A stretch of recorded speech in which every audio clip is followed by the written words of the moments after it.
Hey everyone, welcome to Handing the Shame Back, a channel dedicated 100% to adult survivors of child sexual abuse here in New Zealand and out across the world. I've got an amazing panel with me tonight. I'm really excited to bring wonderful people to you.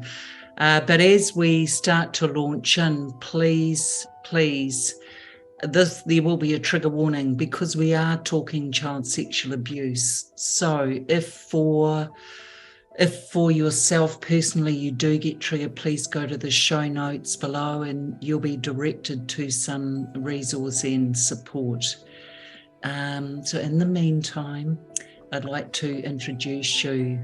To my left is Louise Nicholas, advocate, amazing warrior in this space. She does an amazing job in New Zealand supporting and advocating, going to court for child sexual abuse or older victims of this. To my right, we have Libby and Kate, who are co-founders of REOSA, and what they are currently doing. I'm exhausted thinking about this next bit. They are walking New Zealand from top to bottom to bring awareness to this. Legends. So proud of you guys and so impressed. Underneath, but only on the screen, is Alison Mau, and she's an investigative journalist with stuff. She's also responsible for bringing the Me Too movement to New Zealand, advocating strongly for survivors of sexual assault, but also child sexual abuse, as she often encounters that on her journey. So thank you, Ellie. And finally, and not least, we have Jess Tyson. She's the founder of the Brave charity, which is a non-profit here in New Zealand, advocating for and helping our Rangatahi in terms of prevention, and also resource, a little bit like the ambulance at the top of the cliff, Jess. But thank you for your wonderful work. I'm actually quite impressed with myself, guys, because I managed to do this. But so REOSA team, how's it going? What are you noticing? Want to speak, please? Don't me to. No, well, we can just tag okay. Team. Yeah. Wow. I think when REOSA first started, our idea was to walk and we're biking now as well, walking and biking New Zealand to raise awareness about the sexual abuse in New Zealand and specifically the ripple effects of sexual abuse. And it's become a lot bigger than what we thought it ever would be. And it's not that we were naive, but it was more that the impact it's having, especially for survivors and their families, like, a lot of people we're constantly having messages from people, thank you for giving us a voice, thank you for giving us hope, thank you for talking about things that no one else will talk about, which is, the ripple effects of sexual abuse. And we all know ourselves, because, I'm aware that we're all survivors, that the ripple effects are huge and they can be long lasting. So it's been really huge actually out there, and the stories we've heard have been heartbreaking, and there have been a couple of themes that we are really noticing that are going throughout our country, which would be good to talk about it later on, when there's time and space for that. And I think REOSA stands for Ripple Effects of Sexual Abuse. And our goal as we walk through New Zealand has been to create hope and dispel loneliness for survivors, but also encourage understanding about, by raising awareness about the ripple effects of sexual abuse, as we all know here, that go on long after the actual initial abuse happens. What we have found throughout New Zealand is we've got 30 support walks throughout the country, and one thing is has really stuck out for the two of us. These support walks have been absolutely incredible, but they have been supported by family, friends, survivors and supporters, and those who are either advocates for change or who are part of organisations that are helping the survivors of sexual abuse. So we are also saying we have got a lot of work still to do. And so we are really trying to raise awareness within New Zealand about the stats and about the ripple effects. And I think once we can have that understanding and have it at the forefront of people's minds, encourage conversations and things, I think we will hopefully be able to take a really big step forward into creating change that we need. I think one thing we've noticed, there's some amazing organisations throughout New Zealand who are working with survivors and their families, and there are some really amazing safe houses, organisations, sanctuaries, and it's almost like they're organisations, but they're all, you know how when you're in your survivor, you're silenced and isolated, and we just haven't seen a thing that a lot of these organisations almost silenced and isolated themselves, like they're working really, really hard, but they're almost on their own, and it's almost wanting to join them together. So organisations can be helping each other, supporting each other, tag teaming off each other, if need be. And I mean, that would just be such an amazing thing to be able to sort of to bring about within New Zealand. I mean, that's not something that I don't think we can do, but that's just one of the things that we've really noticed is the isolation of these many people who are working with survivors.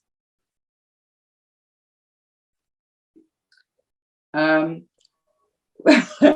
think another thing we've really noticed is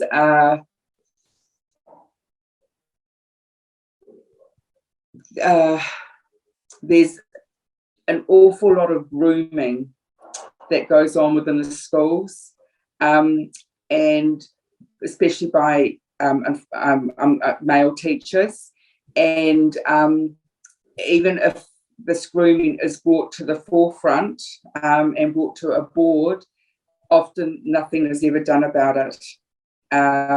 We've had a lot of stories where, and I think you mentioned this too, Louise, yourself, I'm not sure if it's you or Catherine actually, where girls have been sexually abused, and they've been, they've gone to the school, and the school said to them, look, it happened a couple of weeks ago, just, get over it and get on with your life, and they're still put in the class with the perpetrator. And so we've noticed that's happening a lot. We've heard some, really hard stories. Girls whose parents are separated, and when they go and stay with their dads are putting them in a taxi and sending them to a hotel for a night. So, those are some of the stories that we're hearing, which, have been heartbreaking. Yeah. Well, it's pretty tragic, and we can discuss further, but let's hear Louise. What's happening in your space?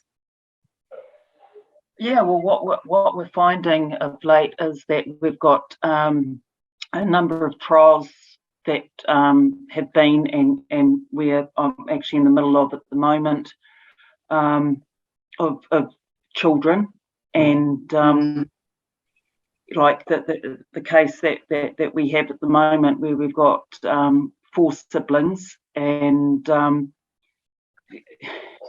it's, the perpetrator isn't just the father, it's actually the mother as well. And I think that's what horrifies people, is that women do offend. It's let's get that, let's put it out there. Women are perpetrators of sexual violence, and we are hearing that. We've heard that this week. Like as I said when we were in Taupo, Kate and Libby, the stat shows that one offender can have up to 50 victims, survivors, in his or her lifetime of offending, and that's the reality. But when we have our little fellas coming forward and actually speaking out, I think what we're hearing now is children are not going to put up with what has been happening for them. But the other thing that really reiterates with me, even with our older survivors going through this process, is when you're hearing them give their story to a courtroom, you're not hearing that 30, 40, 50, 60-year-old. You're actually hearing that child. And so it's helping prosecutors, it's helping police understand that this woman or this man is actually speaking from the heart of the child that was hurt. And we're getting there, albeit slowly, but we are getting there. And I'm incredibly proud of our children who are actually starting to speak out earlier than what we have seen in the past. But it's about helping schools. It's about helping family and whānau understand that when a child says, actually, I don't want to go over and kiss Uncle John or Auntie Mary, but then they're forced to do it. There's a reason why that child does not want to do it.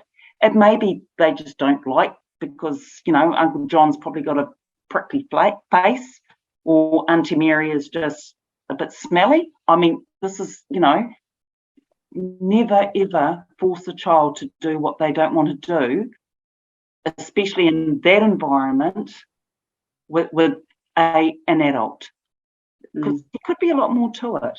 So it's helping, families and whānau understand there's a reason why a child doesn't want to do what they don't want to do, and respect that, understand that. So we're seeing a lot more cases come forward. What we are seeing is, sadly, and COVID has come into it, a lot of reserve trials, a lot of child trials that are just being pushed back, and that's so wrong. Put our kids first. Our adults, as much as they've been affected by sexual violence, they have the stamina with the right support to actually be able to sit back and wait a little bit longer, but our children can't. So that's what we're seeing at the moment. Well, pretty powerful, Louise, and there's sort of a feeling of hope and a feeling of dismay, actually, as you speak. Let's just catch up with Jess and Ellie, and then we'll start the conversation. Jess, what are you up to? Hello, welcome. Kia ora, everyone. I just firstly want to say thank you so much, Gloria, for organising this, and to see everyone here just speaking just now, just listening to you speaking about what the mahi that you're doing. I mean, it's really heartbreaking, really. Firstly, it's heartbreaking, but it's so amazing to see that you're all doing such amazing work. So for Brave, at the moment, we are kind of, our biggest focus is going into schools and teaching senior students about consent and healthy relationships. So that includes things like how to be safe online, how to find help where to go for help depending on where they are in the country. But a lot of our work is also just raising awareness about those things, but online, so on social media, where a lot of young people are. Yeah, that's basically it. We also host a lot of events, really fun events to raise awareness as well, like self-defense classes and mainly fundraising events that other volunteers like to host for Brave. But yeah, it's definitely focused on young people. That's what we do at Brave. But yeah, thank you all for your amazing work. It's hard to talk about myself when I am speaking to people who, this is what you do full time, Louise especially, and listening to what you've just said. When I was about 8 or 9 years old, I went through the same process of going to court, and I can relate to how long it took. So I definitely agree with you that it needs to, our children need to come first. Well done, you. Thank you. Mm-hmm. Interesting, Jess, when Louise was talking, I immediately thought of the work you're doing in your charity, actually. Yeah, because I think there's a nice synergy there. And last but never least. Oh, kia ora, everybody. I'm Ali Mau. My last name's a bit random, but it's Mau. It's spelt Mau, but it's pronounced Mau. So I'd like to toko Jess, because I think that while we're dealing with terrible statistics and a terrible situation with people that were harmed years ago, we do have to look ahead to what the next generations will be dealing with. And I think we're going to be hit by a tsunami that we haven't really seen the size of yet, with social media and the rise of online pornography. We know that children, as young as 10 are having their first experiences of pornography online, and they come across it very easily. They don't necessarily even have to be introduced to it. They just unfortunately come across it when they're on other sites. And that is shaping young people's first notions of being a sexual being. And that is going to hit us, not just us, but other countries as well, extremely hard as those children mature. And we're just starting to see the influence of I would call bad actors online, the kind of the men's rights space. Some of those online personalities are extremely popular, especially with very young men, young boys, early teens. And I saw a story from Australia the other day, just this week actually, where teachers are leaving the teaching profession because they are being harassed and abused by school children who are influenced by certain online personalities. So I wish I could say that we're all on the right track and things are going to get better. And I think in some areas with the raising of awareness it will, but I think we're facing a wave of something quite terrible coming down the line, unfortunately. So I just want to thank you, Jess, for the work that you do in this space. It's going to be hugely important. Thank you so much. No, it was so important. Because I am a bit weird, I have an email folder that I started about a year or so ago.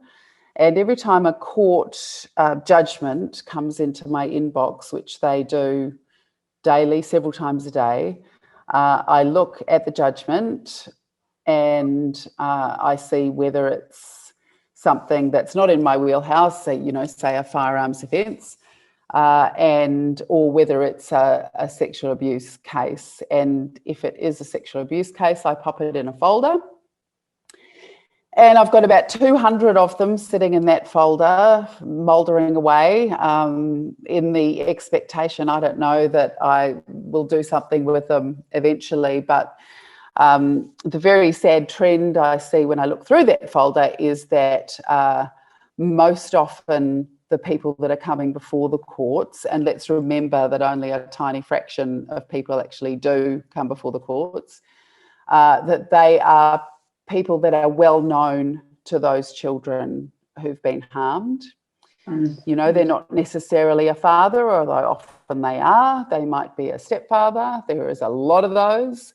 Or they will be a relative or a friend of the family. And when you read through the facts of each case, in almost every case, there is evidence that the child has given, that they were told, the usual thing, this is our little secret, you're not to tell anybody, I'll harm your family if you do. So it's really a miracle, actually, that children do fight back against that, and that the adults around them in these cases do believe them enough to support them through the court process.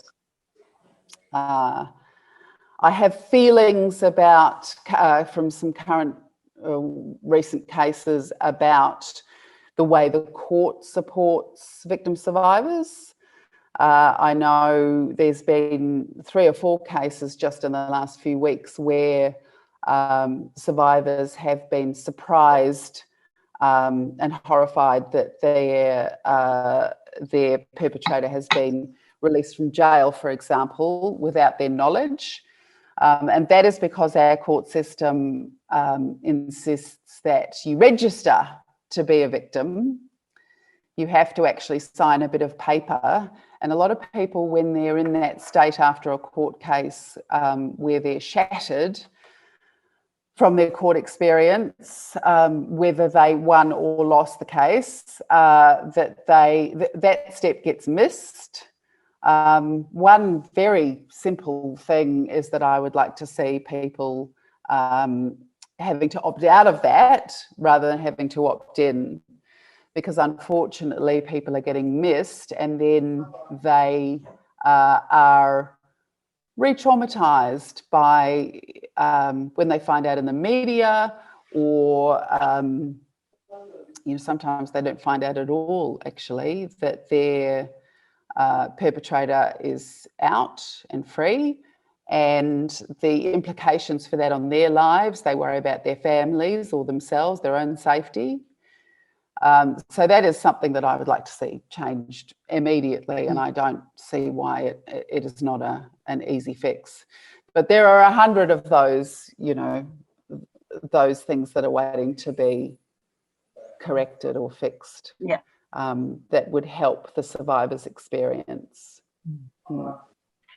Ali, can I just thank you for raising that. So that's actually a police issue. So when a alleged offender is charged, straight away police should be putting the victim survivor on the VNR, which is the Victims Notification Register. That should be done straight away. And that's where police are falling down. They are not doing that.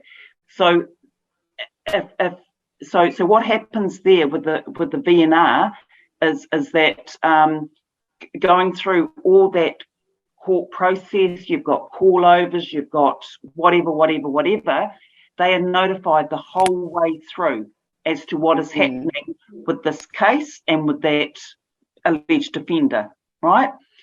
And so when it comes to trial, and if that offender is found not guilty, they are taken off the VNR. Simple. So this is a police issue.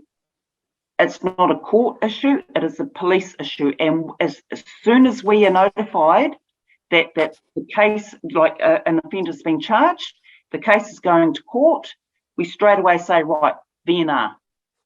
So this is where, so there's a lot of breaks, like a lot of breakdowns. And as advocates, straight away we're just saying VNR.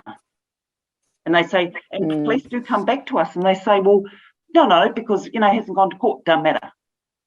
Because what is happening is that survivor is being kept updated with what is happening until trial and thereafter. So thank you for raising that, because that is an issue that I need to raise again when I speak with P&Q. Thank you for your mahi. Yeah, no, it's just dumb. It's just dumb. It needs to happen all the time. As soon as charges are laid, the victim survivor goes onto the victim notification register, and so they're updated as to what is happening. Common sense. Vital. Absolutely. Thank you, Ali, for reinforcing. No problem. It's just reflective, guys, isn't it, of what happens in survivor land. The confidence and the willingness to come forward is just so hard to find, and it just seems reflective, actually, when you hear things like this. I interviewed a male survivor in New Zealand recently, and he shared that he had to go through quite a lot in order to get his name suppression lifted. He never wanted it. But guess what? He wasn't able to just say, I want my name front and centre, because the perpetrator was his father and had the same surname. He had to apply. He had to go through hoops, climb through many hoops to actually get that achieved. And it just makes me think, as I'm listening to you all, how difficult and how challenging it is for survivors, let alone young children, to find the courage to step forward. Yeah, Gloria, I've seen that quite a lot, and I've helped a number of people have their name suppression lifted. What I have found, and automatic name suppression is there for a reason, of course, and it's for safety in a lot of cases, but there are a number of people who don't want their name suppressed. They want to be able to speak out because they understand that none of this was their fault. And quite often they are told that to do that, they will have to hire a lawyer. I had one survivor who was quoted $16,000 to apply to the court to get their name suppression lifted. When they tell me that, I go, no. I have an affidavit that you can template, that you can fill in, and it takes a little bit of work, but you can lodge that with the court. It has to be lodged with the same judge that made the determination in their case. But it is, a lot of people just give up because they say that, it's going to cost them another period of months and lawyers' fees, and so they just give up. But hence my point. So guys, what would you like to focus on? I know that there's many interesting things raised. What is there? Anything kind of top of mind? I know, Libby, when you were speaking earlier, you had something you wanted to share with us or bring to our attention. Would you like to do that? Well, I think probably one of the main things was all the different organisations being sort of silenced and not silenced, sorry, being isolated. And it's like, how can we as a country work together Yeah. I think that if having some conversation around that would be really good. But this may not be the right forum and the right place right today, but that's just something that we've really noticed. It's interesting you mentioned the word isolation, because as survivors we can all relate. What's one of the key hallmarks of surviving and living with child sexual abuse? Feeling isolated. So isn't it interesting? Actually, can I ask a question of the panel on that? So I occasionally get survivors that contact me and say, can you direct me to group therapy in my region? And I say, unfortunately, I can't. I don't know. Louise, do you know whether there's any network of group?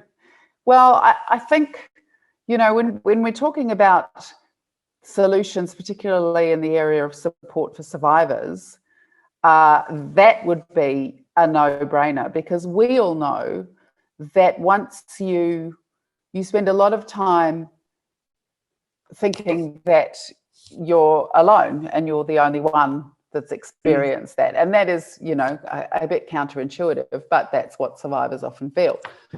And I think that, you know, group therapy and other spheres of mental health has been proved to be, you know, really just knowing that there are other people who've been through similar experiences can be really powerful.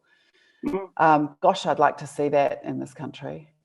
Yeah, and to be honest, Ellie, and to every other panel member, the male survivors are the best at that. So they have got that. So you've got male survivors that come together, and it's not about talking about what happened. It's about them supporting each other and moving forward. And it's worked really well, because you've got facilitators that are experienced and been able to bring the group back, because you will have those survivors that tend to go off on their own journey and start talking about that. But with the right facilitator, they actually bring them back, and it's about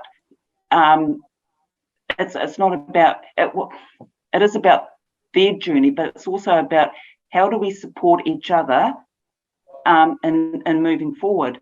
And male survivors, Aotearoa, have got that down pat. They absolutely have. There have been, as far as I'm aware, there have been several women groups, but what they have found is that they haven't got the capacity or the right facilitators to be able to bring. I know this sounds really out the gate, but women tend to fly off the handle a hang of a lot easier than our male counterparts. So it's like, it's all about me. I'm in a group. This is my story. You've got to listen. It's not about the story. It's about how we support each other in our journey forward. Because what you do over there actually could work for me. And so that's what that group therapy is all about. But we haven't got the counsellors or the facilitators, especially for our wahine, to do that. Male survivors, like I say, have got it down. Yes. One of the male survivor groups, Male Survivors Aotearoa down in Canterbury, they have a dinner every Monday night.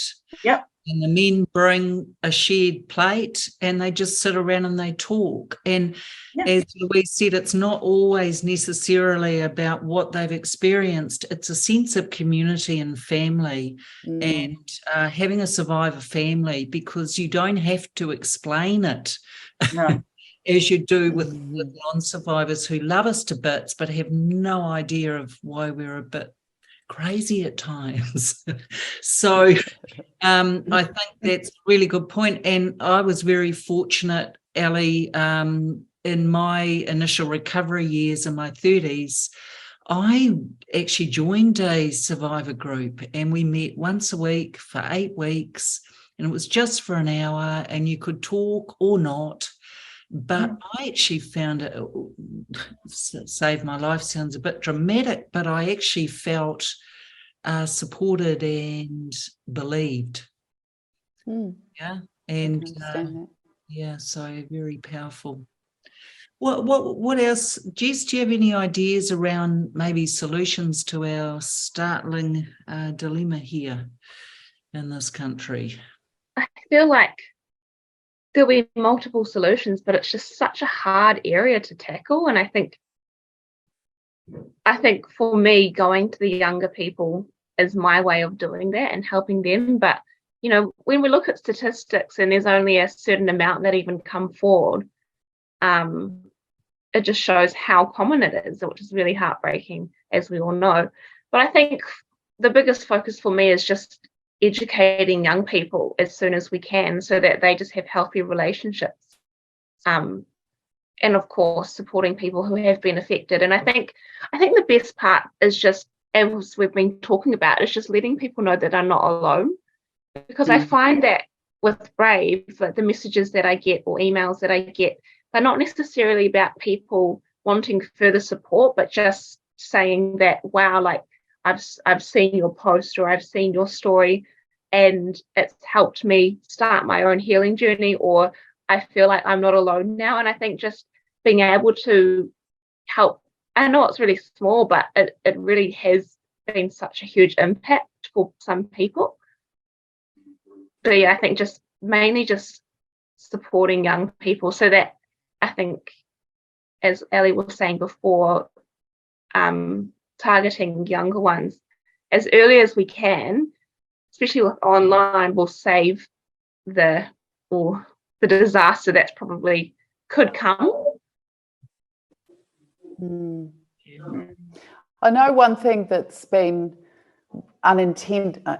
unintentionally very powerful in my work is that the number of survivors who I've spoken to over the past 5 years, who have, almost every single one of them has at some point in their telling of their story, their korero to me, have said something along the lines of, I felt that it was my fault, or that it was partly, you know, they've carried blame, misplaced blame for years. And I spend a lot of time telling them, you know, it's not your fault. It's not your fault. And that's actually been personally very helpful to me as well, because it kind of made something click in my head. Jess, can I ask you, when you go into schools with a message of consent and healthy relationships, what's the reception? I think it's great. I mean, it does depend what school we go into. So, yeah, I mean, when we've gone into kura kaupapa, I think I feel most comfortable there, because I think the way that we go in, we've got pōwhiri, we sit down and have a little kōrero before we get into it. And I think when I go into kura kaupapa, they don't usually get support, so they're just grateful to have you there. When I go on into religious schools, it can be a bit touchy, so I have to really watch out what I'm talking about. But just in general schools, so just the average school, I think it's just so good. Every time we go in, the students come up to us at the end, they just thank you.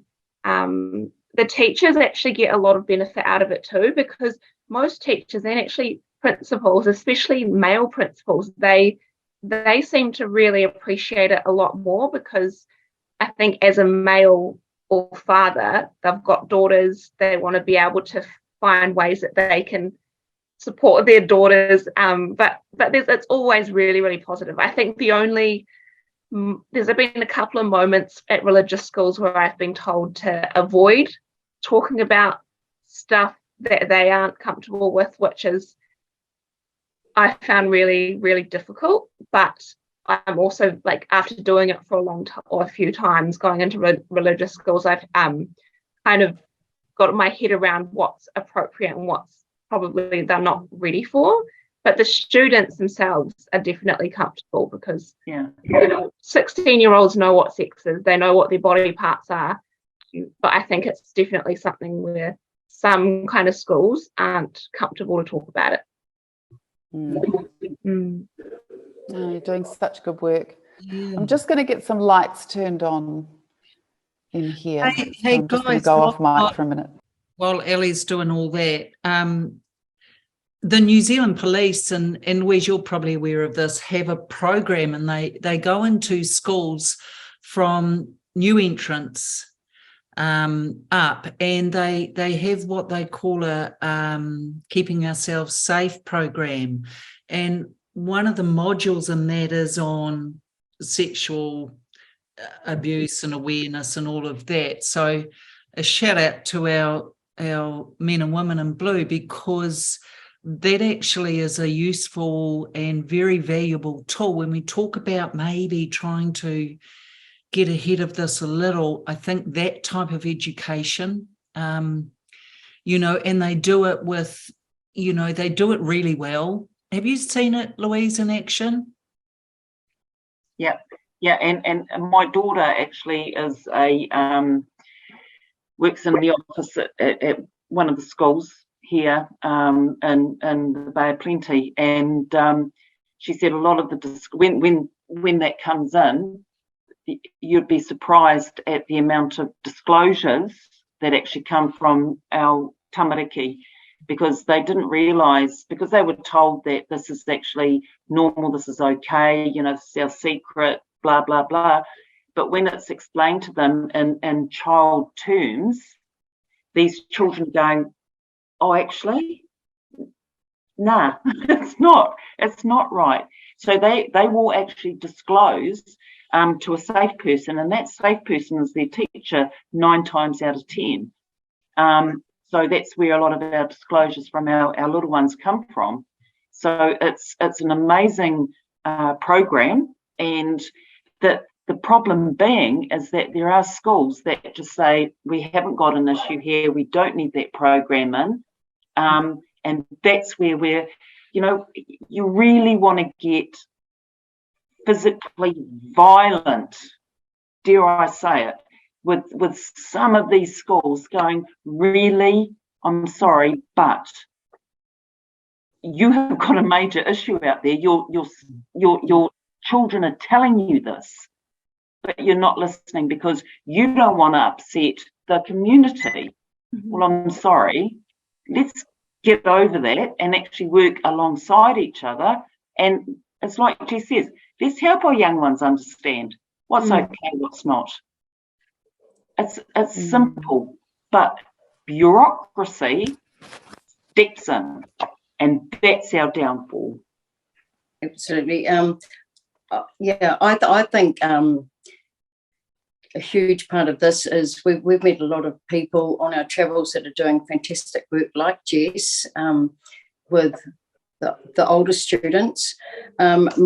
Well, for REOSA, we are coming in right at the beginning, and as we have travelled, we're giving away a couple of handbooks, and the first one is Keeping Our Tamariki Safe from Sexual Harm.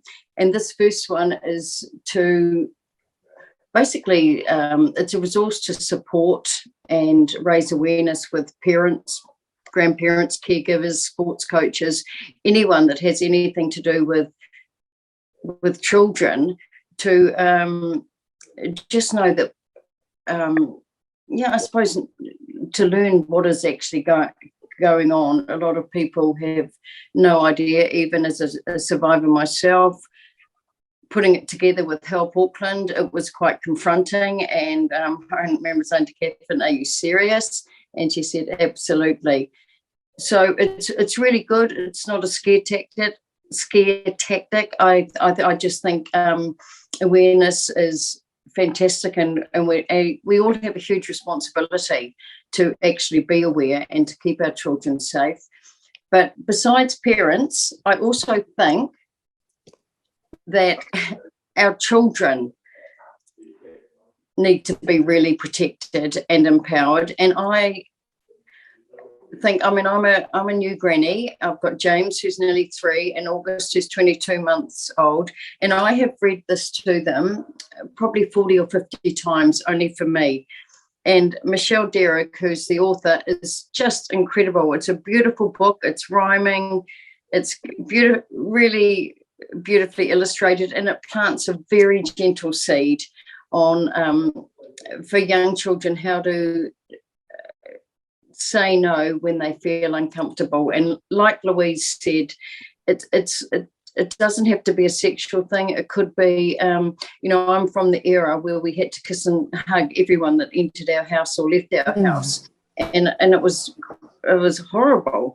So this is, you know, Grandpa might have a moustache that actually hurts your skin, or Granny's breath smells, you know. But you know, if they feel uncomfortable and their legs are wobbly or their tummy feels sick, it's just great if they can just say no. And they understand if they ever feel comfortable in any situation, they can tell a trusted adult. And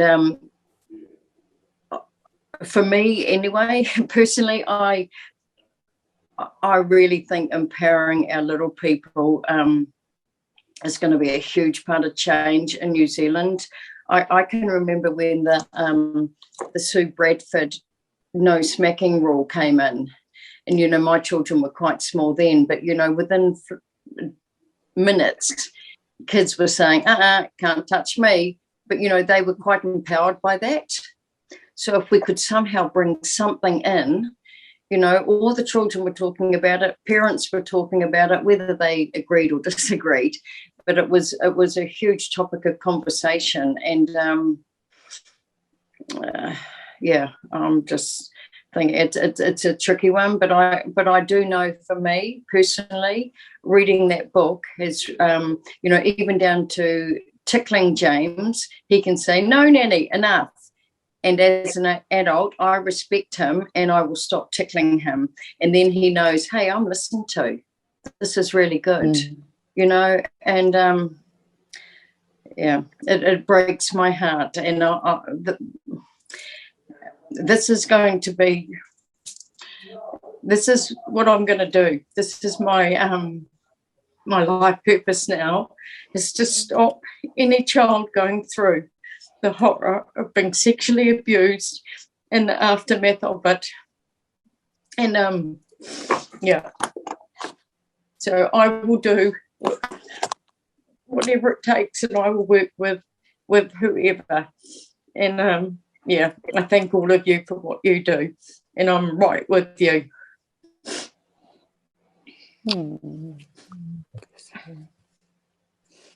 Love to you, Kate.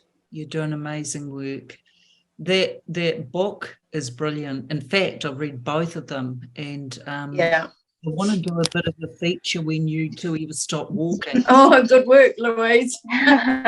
Mine's are in. I've got mine. We'll get copies to you, Ellie. They've been read and read and read and read. So that's just in my whānau. Yeah, fantastic. Yeah, awesome. So when you two stop walking, let's get you on the show and publish the crap out of these books, because they really, you know, they're really powerful and they're beautifully done, and your mahi is and we're looking at getting Only for Me translated into Te Reo Maori, which would just be amazing. And I've told them, Jessica, that you are 100% behind that project. Oh, so, I'm very excited. Yeah. It's amazing. Well done, girls. So I think we need to be leading the way, guys. I think our voices need to be heard. I think collectively we're much stronger.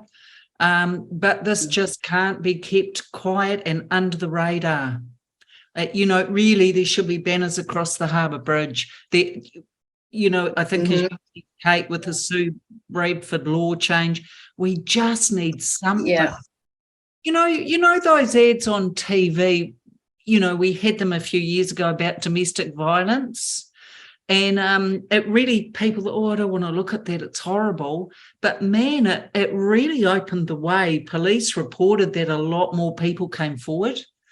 Wow. Yeah, so, you know, our media in terms of TV and imaging has such an impact. I would just love, before I die, to see something happen in our country. I'm very passionate about it. I'm furious about it because I just cannot believe the earth-shattering silence. And I know, Libby and Kate, this is why you're walking and writing. And Ellie, I know this is why you're doing this wonderful work you're doing to try and help support. And for each of us, we're bringing our very best, but I don't know why it's so unpalatable, and it really annoys me. Where are our decision makers in this space? Sorry, but where are they? Why is this narrative? I'm ranting now. You got it. You're getting it now. We're all thinking the same thing, though. Yes. Yeah. True. Yes, true. Yeah, and we find that, you know, and it is within, you know, the bureaucrats and all that. And I go back to that. You know, I like the whānau that we're supporting this week. You know, we've got 4 children, and you know, mum and dad, you know, they pled guilty to the physical harm, the neglect, the perverting course of justice, and all that.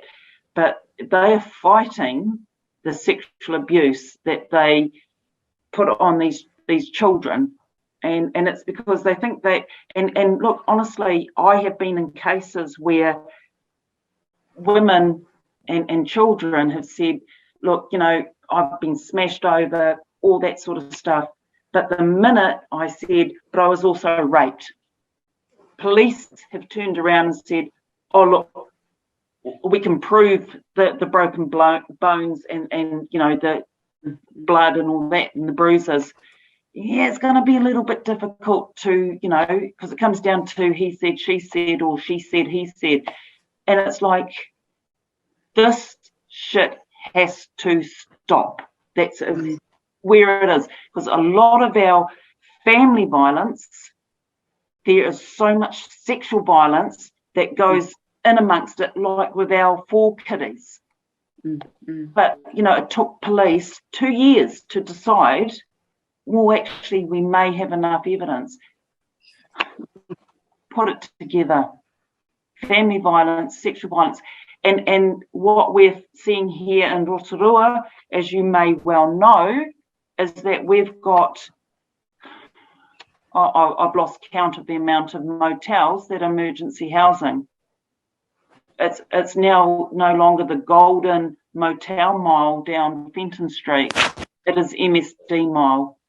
And what's coming out of that is absolutely horrendous. But do those upstairs give a damn? Hell no. And this is where, you know, we've protested. We have done anything and everything in our capabilities to make awareness out there, but it becomes tomorrow's fish and chip paper. And what more?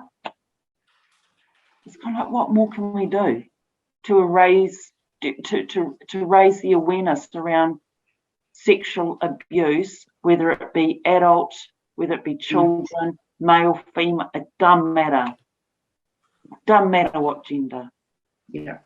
This is where it hurts me hugely when I see children come into our courts. I see women and men come into our courts to tell a story.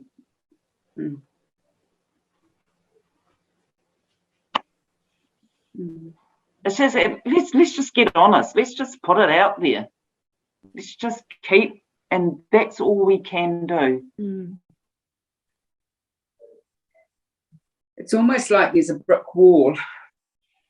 You know, you said, Louise, you know, they can get the domestic violence, the broken bones, you know, that abuse. But as soon as you mention the word sexual abuse or something sexual, it's almost like a brick wall goes up, and it's like, whoa, there's this, you can feel this pushback. Yeah. Media, there's, we've had a few interviews, and one of the guys couldn't even talk.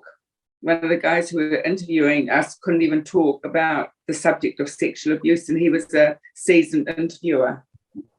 And and so there's just like there's sort of almost like a brick wall, and it's even with the media there is a brick wall. We're in Christchurch at the moment, and all good to say Christchurch, and we have had people doing PR here for us. They have probably sent out 40, 50 emails. That is someone who's local to the area. We have had people contact radios. We have had TV, newspapers. People contacting TV, newspapers, etc. Nothing. No one wants to touch us here in Christchurch, except there was a politician who is he the new mayor or he was someone who was a candidate, okay, and a local pastor in a church here. Okay, well anyway, he actually went on and did a live on his Facebook, which is absolutely brilliant, which we will use on our social media, but just incredible. That absolutely no one is interested. And our older sister has been doing the PR for us, and she said she's not shocked, but she said surprised. People are scared of this subject. As soon as you say that it's ripple effects of sexual abuse or sexual abuse, people find it too icky or too something to discuss. It's there's two things there, Kate. I think the traditionally journalists and media people have not been trained in trauma-informed reporting. That is very slowly changing.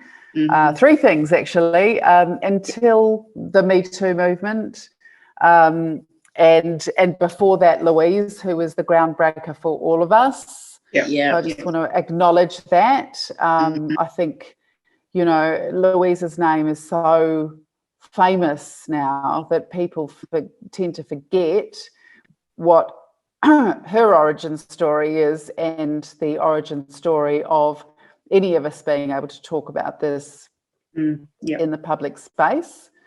But until those kind of groundbreaking events, it hasn't really been considered news.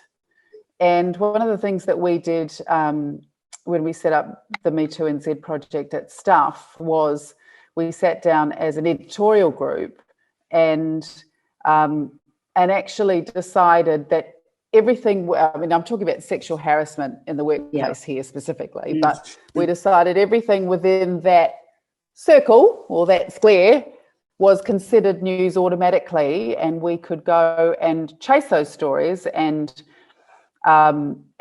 hopefully bring those investigations to publication with the help of our lawyers, without having to go to the editors and say, I want to do this story. Oh, why is that news? So, and I think that has changed the media landscape. These things take place very slowly. But, one of my passions is making sure that that journalists are getting training in trauma-informed reporting, because the last thing that you want to do, and unfortunately this happens a lot still, is re-traumatize people whose story you're trying to tell. And most people who come to us with their story are not looking for revenge. I don't think I've ever come across anybody, maybe one in hundreds that I've covered, was out for revenge. Most of them say, it's almost like I could read it like a script. They say, It's probably too late for me, but I just want to make sure this never happens to anybody else at the hands of this person. So yes, the media has traditionally had a tough time, and if you're trying to get yourselves, you lovely ladies, on, you know, a music radio station, you're on a hiding to nothing. Oh, because absolutely. you're not going to find somebody there who, I mean, that's just not what they do, right? They do have talkback radio, and they do have topics that are more serious, and you know, we've got ZB and I think we're battling something right now, and this is probably playing into your experience as you walk around the country. What we have right now is pandemic fatigue and you know, crisis fatigue. What do they call it? A perma-crisis. That's what we're in, a perma-crisis, where we not only have had 3 years of pandemic, but we've got a very frightening war. We have, you know, cost of living crisis and political ructions all over the world. And there's a lot of research being done into the fact that people just can't handle any more, you know, they can't have any more of these conversations. And so they're looking for uplifting news. And unfortunately, what we do is not that. We do important work, but it's generally not very uplifting work. So I really think we're battling that at the moment, and we don't know much about it yet because it's still developing and ongoing. But I think there are a lot of people in our society who are just over the bad news. And I think that's what you might be coming up against. Well, yeah, I think. And the other thing is too, is what we're finding is that because of the pandemic, and because, you know, courts shut down, we now got, you know, court cases that should have gone ahead, say in October, aren't going to happen until 2024. So the roll-on effect of the and you know, it's nobody's fault. We all get that. But it's about supporting our survivors and their families and whānau to be able to, again, have to walk until such time as they walk into that courtroom, walk alongside them. And it's, the courts are literally juggling cases. And, you know, we've got a case that's been sitting there for 8 years. This one survivor has been waiting 8 years to tell her story in that courtroom. But because of, you know, and it is a situation, it is what it is. We get that. But we just got to make sure that our survivors who are going through this process are supported. A lot of that is so helpful. But, you know, it is what it is. And we all understand that. And staff's shortages in the courts.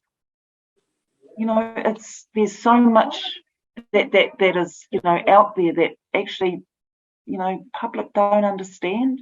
So it's about getting those messages out as well, helping them understand. You know, instead of fighting with our survivors and their families, it's about helping them understand. Absolutely, yeah. I guess one thing I would say, just thinking about our tamariki, is this. If a child can get up in the morning and go to school after being sexually abused, the adults should be able to have a conversation. I agree, yeah. Sorry, but it's that simple. These conversations have got to become normalised.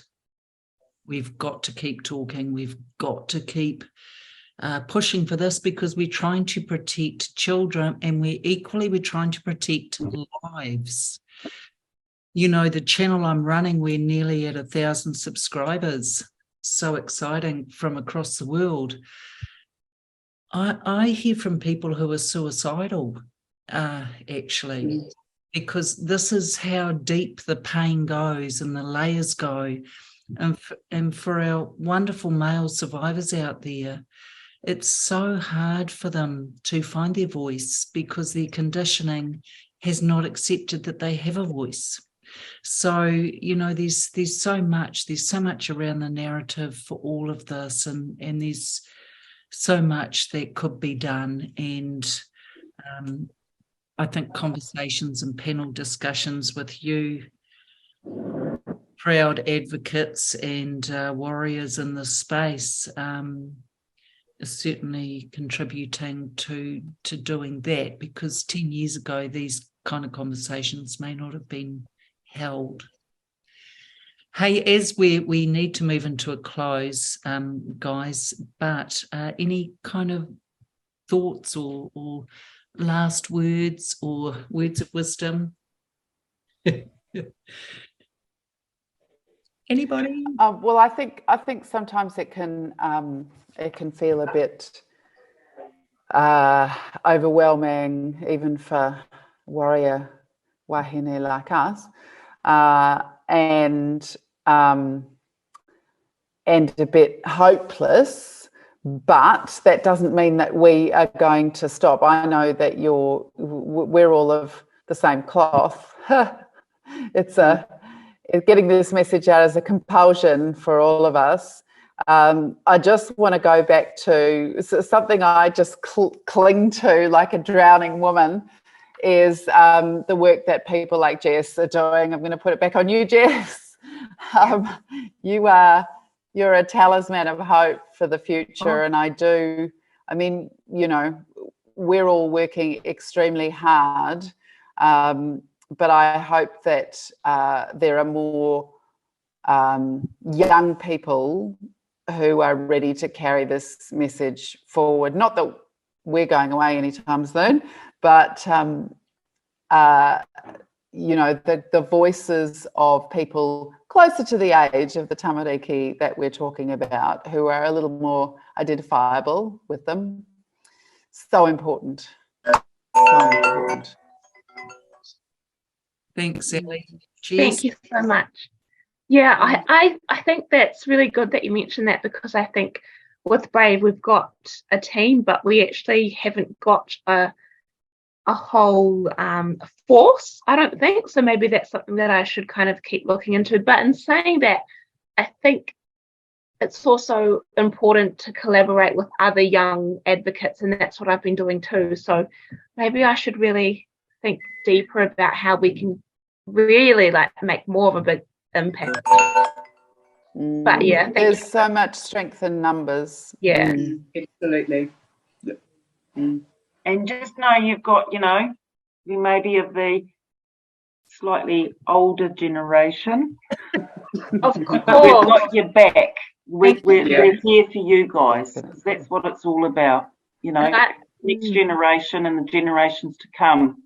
We're there for you guys. And if our knowledge can impart, the knowledge that we can impart on you guys is helpful, pick our brains. Do whatever you need to do. Everything.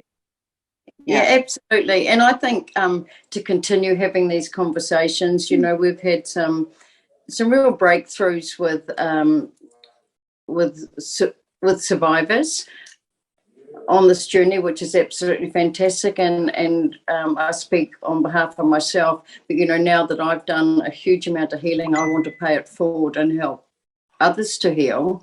And so that all comes from continually having conversations with others and helping them take the first step to healing, and encouraging that. So I think we just got to keep on talking and keep on doing the mahi, and work together. I really do believe, you know, as one, you know, we've had enough. You know, this has got to stop, and it's totally not acceptable what's happening in our country. And, you know, there's a lot of people who've walked before us, and, you know, we've got to stand up and continue that fantastic work.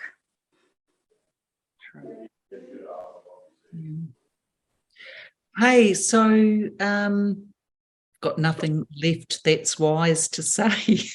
But I'm sure you have. But look, so appreciate your combined strength and wisdom, actually, and it's such an honour to stand beside you all. So thank you very much for your time. Please don't go. I'm just going to press stop, and then we'll just have a little goodbye. So to our viewers watching, thank you for your attention, and hope you got as much out of this as I did. Thank you.